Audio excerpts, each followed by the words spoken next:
بسم الله الرحمن الرحيم نحمده ونصلي ونسلم على رسوله النبي الكريم اما بعد السلام علیکم ورحمۃ اللہ وبرکاتہ۔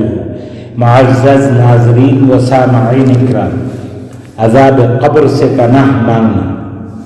حضرت عائشہ رضی اللہ عنہا بیان کرتی ہیں کہ نبی اکرم صلی اللہ علیہ وآلہ وسلم نے یہ دعا مانگی: اللہم رب جبرائیل و میکائیل و رب اسرافیل اعوذ بک من حر النار و من عذاب القبر۔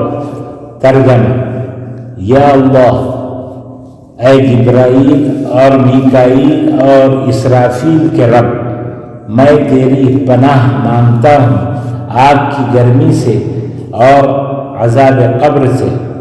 آمین یا رب العالمین۔ نوٹ: یہ دعائیں خود بھی یاد کریں اور اپنے بچوں کو بھی یاد دلوائیں۔ اللہ تعالی ہم سب کا حامی و ناصر ہو۔ السلام علیکم ورحمۃ اللہ وبرکاتہ۔